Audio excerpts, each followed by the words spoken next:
सातारा भाजप जिल्हाध्यक्षपदी कराड दक्षिणचे आमदार डॉक्टर अतुल भोसले यांची निवड झाली आहे।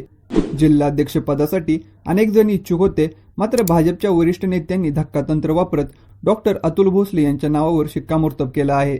जिल्हाध्यक्षपदासाठी कोण कोण इच्छुक होतं आणि सातारा भाजप जिल्हाध्यक्ष अतुल भोसले यांच्या पुढे आगामी काळात कोणकोणती आव्हाने असणार आहेत या संदर्भात जाणून घेऊया या व्हिडिओमधून। नमस्कार, मी एपी आणि तुम्ही पाहताय मुद्द्याचं बोला। सातारा भाजप जिल्हाध्यक्षपदी अनेक नेते इच्छुक होते।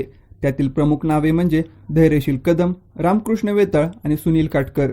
जिल्ह्यातील अनेक नेते आपल्या गटाचा जिल्हाध्यक्ष व्हावा यासाठी आग्रही होते व त्या संदर्भात भाजपच्या वरिष्ठ नेत्यांकडे मागणी करत होते। मात्र भाजपच्या वरिष्ठ नेत्यांनी जिल्ह्यातील परिस्थितीचा आढावा घेऊन डॉक्टर अतुल भोसले यांच्याकडे सातारा भाजप जिल्हाध्यक्ष पदाची जबाबदारी दिली आहे।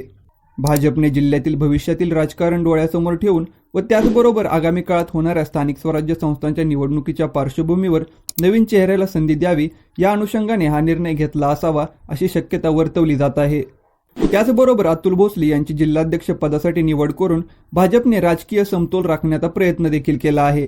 सध्या भाजपकडून साताऱ्यात 2 मंत्री आहेत, ते म्हणजे छत्रपती शिवेंद्रराजे भोसले आणि दुसरे म्हणजे जयकुमार गोरे।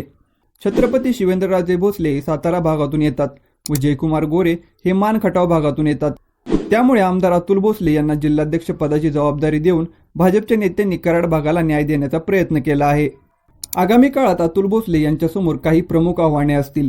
त्यातील पहिलं आव्हान म्हणजे जिल्हा परिषद, पंचायत समिती आणि नगरपालिकेवर भाजपची सत्ता स्थापन करणे।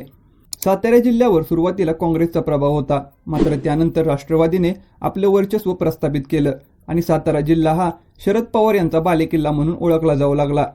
मात्र आता अजित पवार यांनी सातारा जिल्ह्यावर लक्ष केंद्रित केलं असून या पार्श्वभूमीवर अजित पवार यांनी काही नेत्यांचे पक्षप्रवेश देखील केले आहेत।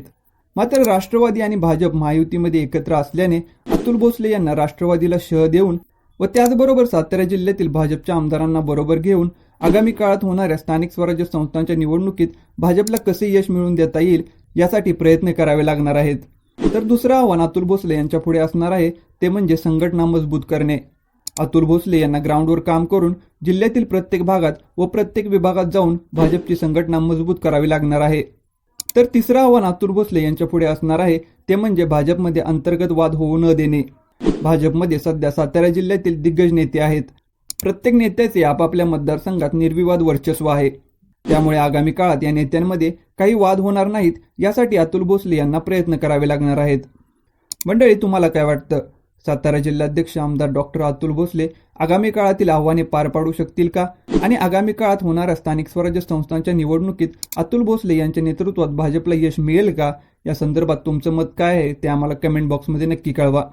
आणि व्हिडिओ जर आवडला असेल तर अशा नवीन व्हिडिओ पाहण्यासाठी मुद्द्याचं बोला या यूट्यूब चॅनलला सबस्क्राईब करा।